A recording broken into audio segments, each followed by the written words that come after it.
Eh bien bonjour, bienvenue dans cette nouvelle vidéo, moi c'est Benoît, vous êtes sur la chaîne La Vie de mes fourmis et aujourd'hui on va voir le déménagement de ma petite colonie, ma petite fondation de Messor Structor.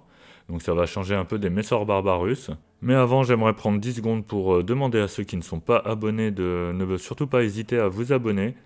Ceux qui le sont, regardez quand même au cas où YouTube aime bien enlever des petits abonnés de temps en temps. Et maintenant que c'est fait, on va pouvoir partir sur la vidéo. Donc j'ai collé une petite étiquette pour me rappeler que c'est des Messor Structor et que la gine est de 2024. Parce que mine de rien, il commence à y avoir quelques espèces différentes. Je crois que je suis à 15-16 espèces différentes. Plus l'âge qui commence à se faire, hein, de plus en plus aussi. Donc voilà, maintenant je préfère noter. Alors c'est parti pour... avant un déménagement déjà, on met toujours de l'anti-évasion. Donc moi j'utilise de l'huile de paraffine. Un petit bidon, bon allez, la prochaine vidéo je nettoie mon bidon, il fera un peu plus propre parce que là il commence à accumuler la poussière dessus, ça fait un peu crado, désolé. Alors surtout on fait attention d'en mettre bien partout, donc moi j'en mets sur le couvercle et je retire le couvercle et j'en mets un petit peu sur à peu près 1 cm, ça me permet le jour où je dois enlever le couvercle que les fourmis ne puissent pas trop s'échapper. En plus j'ai l'impression qu'elles ont vraiment une belle évolution celle-là, donc il y a bien un moment où il faudra changer de nid ou faire un agrandissement. Alors j'aurais pas forcément besoin d'enlever le couvercle parce que j'ai fait un petit trou derrière pour pouvoir connecter un autre nid. Alors là j'ai fait un trou pour l'humidification, mais vous allez voir je vais en mettre la moitié à côté parce que j'ai pas percé assez grand mon trou, donc ça c'est un truc à refaire. Là justement on voit le petit coton qui va me servir de bouchon pour la sortie de secours.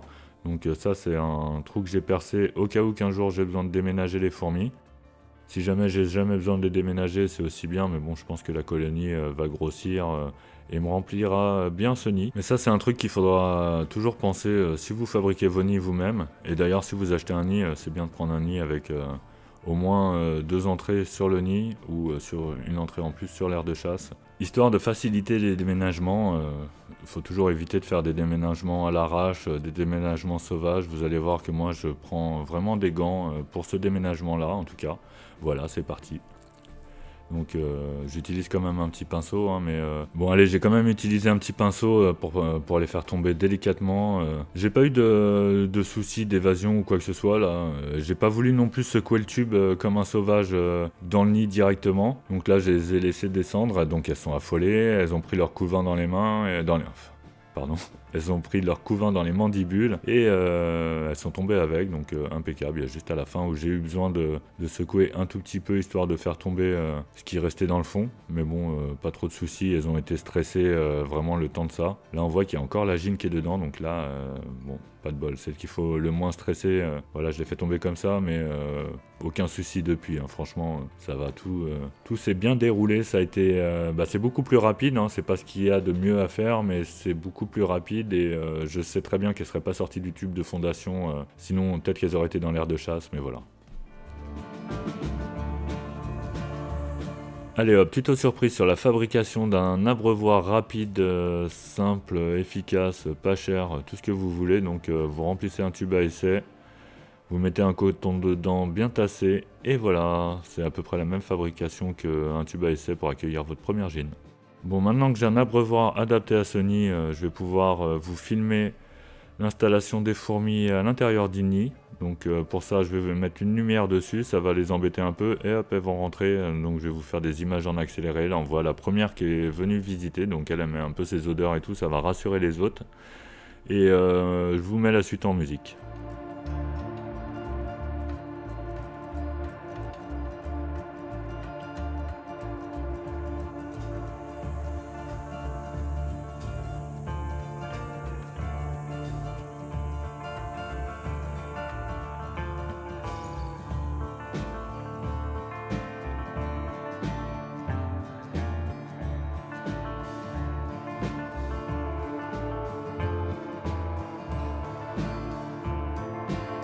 Bon bah c'était en accéléré, mais franchement ça n'a pas duré si longtemps que ça. Je crois que l'accéléré a dû durer sur le temps réel d'une demi-heure environ. Et donc ça va, je crois qu'elles aiment pas du tout la lumière, hein. Là ça, ça les a vraiment gênées. Bon, faut dire que j'avais collé le spot à l'aire de chasse un peu plus haut qu'il est là. Donc là c'était force maximum sur elle. Donc là je vais mettre un petit peu de graines, mais j'en ai mis beaucoup trop.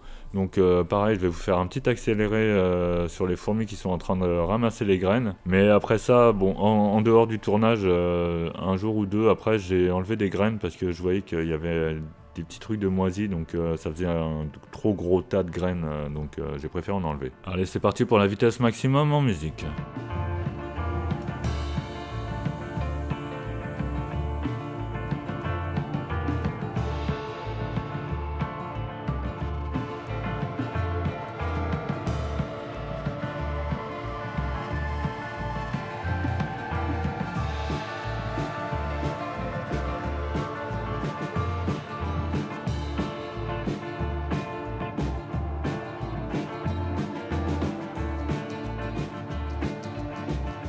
Et donc maintenant, je n'ai plus qu'à vous présenter la fondation dans sa chambre principale. Donc là, on peut voir la Gine que j'appelle Cabosse, hein, parce qu'elle est un petit peu cabossée. Donc depuis le début, j'avais remarqué qu'elle avait un petit problème au gastre, mais ça, c'est pas méchant, hein, ça l'empêche pas de pondre. La preuve, elle a une superbe évolution.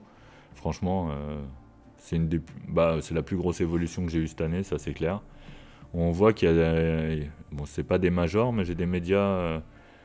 assez joli, hein. Je pense pas qu'il y ait de major encore, ou alors ils sont plus petits que les Messor Barbarus. Bon, je me suis pas trop penché sur ces fourmis, moi j'aime bien découvrir, en fait j'apprends l'univers des fourmis avec mes fourmis. Après je connais un peu les trucs de base bien sûr, à force de regarder les vidéos de tout le monde, tout ça. En plus il y a de plus en plus de chaînes de fourmis, donc il y a de plus en plus de trucs à apprendre. Il y a de moins en moins de personnes qui regardent les vidéos, mais il y en a de plus en plus qui en font. Moi je m'en fous, je fais partie des deux, je suis sur les deux côtés, donc c'est cool.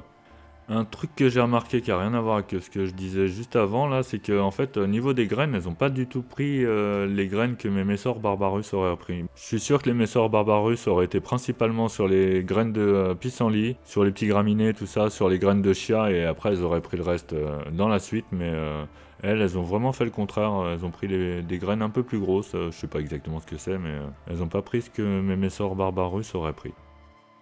Et voilà, il va être temps de les mettre en place, donc regardez bien ces étagères, hein, parce qu'elles vont pas tarder à être modifiées, donc je sais pas dans quelle vidéo ça arrivera, mais le meuble est quasiment prêt. Donc on verra, ce sera la surprise. En tout cas, moi je vous dis à mercredi prochain, 19 h, un petit changement d'horaire, et on peut en parler en commentaire. Allez, ciao!